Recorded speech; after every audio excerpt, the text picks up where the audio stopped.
everyone, welcome back to my YouTube channel. Today we're going to be talking all about how to diversify your income as a service provider.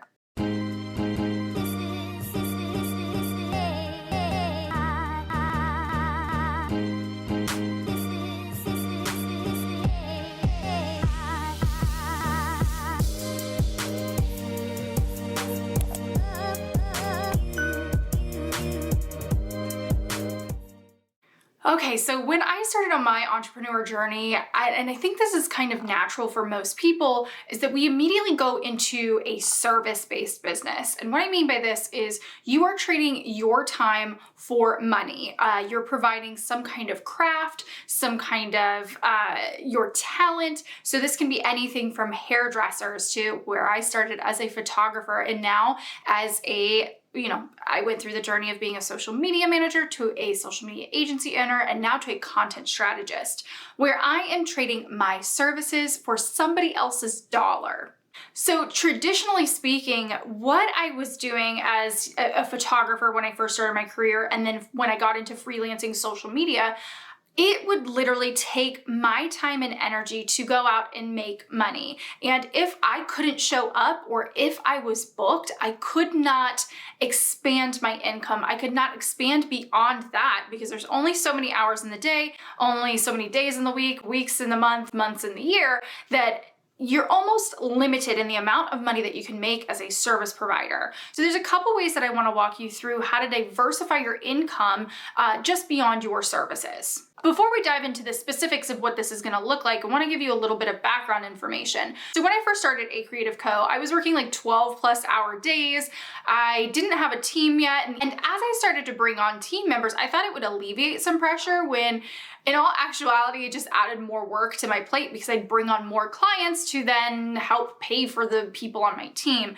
So what I soon realized is even though I saw this growth in my income, I also saw this growth in my time being kind of sucked away from me. I was literally, again, trading dollars for hours, and I knew there was more out there. There was bigger growth potential for me. And while, yes, I raised my prices, started to get rid of certain clients, I still noticed that where I wanted to be at an income level, I had to do more. I had to strive for some form of passive income that could help generate some extra cash on the back end while I still provided services to my clients. So there are a couple different ways that you can do this as a service provider. And number one, the first one that everybody always goes to is a digital product. And the reason why a lot of people go to this is because it's a low cost barrier to entry. You can literally go and create something on Canva for free, put it up on your website for free, and start taking money from people to sell this product. Obviously, it's going to be a little bit harder to do it that way. I have invested time, money, energy into software that helps me do that, something like Kajabi. That's where I built my very first membership.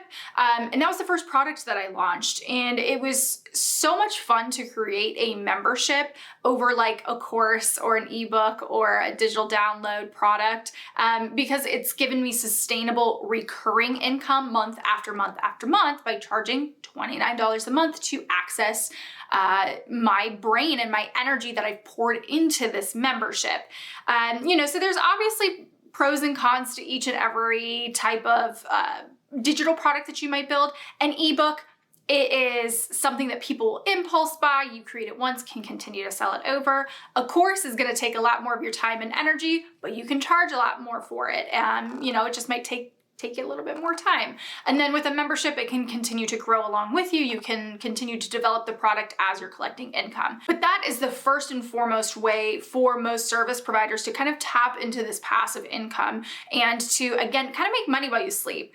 And to give you one little caveat, passive income doesn't mean you set it and forget it. Yes, I have to continuously market this product, but the idea is that I've created it once and it works harder for me. And that's where instead of a service trading my time for money, now I no longer have to do that. I already built the thing. I can continuously sell it. I can continuously offer it to people without having to spend so much extra time on it. Okay, and the second way that you can go about creating some more income and diversifying your income streams are through collaborations. And now, well, yes, I've kind of gained a much bigger audience on TikTok. I have a pretty solid audience on Instagram, and I am able to now approach brands to do collaboration deals. Essentially, I get to trade my expertise as a content creator and create a piece of content, put it on my social, they can put it on their social, they can use it in ads whatsoever, and I get paid for that. So yes, while this is still kind of a service, you're not having to provide monthly retainers or attend big events. Most of my content collaborations don't take that much time and energy, and I give them a specific licensing that they're only allowed to use it for a certain amount of time, or they can only use it on certain platforms, and I can continue to upsell after the fact, after I've created the content, and say, hey, this performs so well on TikTok, pay me a little bit more and I'll put it up on Instagram. So there's definitely more potential there. It's a good mix of like a little bit of passive income mixed with a little bit of providing a service. And sometimes those collaborations can lead into further collaborations with that brand, or, they might give you a portion of the sales generated from whatever content that you create. So there's definitely some diversity there, and you don't need a big audience. That's the thing that I think trips up a lot of people with these collaborations. You think you need to have 10K to have swipe up or 100,000 followers on TikTok. A lot of brands right now are actually preferring to go with more of a niche influencer over someone like me that has a bigger audience, because my engagement isn't as high, because their audience is a lot more engaged over somebody that has a bigger audience like me. So I don't want you to think that would limit you. Just figure out in your niche, what products are you using the most? What brands are you actually purchasing from that you use in your business day in and day out? And just reach out to them and see if you can come up with a collaboration. Even if at first it's just for some free product. I know that's kind of the route that everybody goes to, or just even a little bit of cash is better than none. And eventually you can work your way up into actually getting some big chunks of change while working these brand collaborations. And lastly, this is actually one of my favorite ways to earn a little bit of passive income is actually through affiliate marketing. And while that's not my main source of income, it is always nice to get a little bit of a kickback by literally doing things that I would already do. And I'll explain what that means. So for instance, anybody that I have affiliate marketing partnerships with are products that I've purchased myself, products that I use myself, things that I always recommend to people, even if I wasn't getting paid for it. For example, Canva. Later, I have a couple of friends that have digital products that I shout their name from the rooftops. Anyways, I would do that for free because I believe so much in their products. But now I get a little bit of kickback if people use my link. And again, I try not to be too pushy, too shovey with this because I know it does get a little bit annoying, but it is nice, if I have somebody in my audience come to me and they're like, hey, where'd you get that Canva template? And I can point them directly to where I've purchased it myself. Not only help out some of my friends and other content creators, but then I also get a little kickback from that sale. So that's just a really nice way of also making more of that passive income. Yes, I still have to talk about it, but it's a way I don't even have to create the product. I don't even have to create or do anything. I just have to go out and promote it to my audience. And there are other ways to do this. I know there's like Amazon affiliates. You can do this with actual physical products. Typically, the affiliate marketing that I do is for digital products. Again, just mainly my friends or things that I'm already using in my business.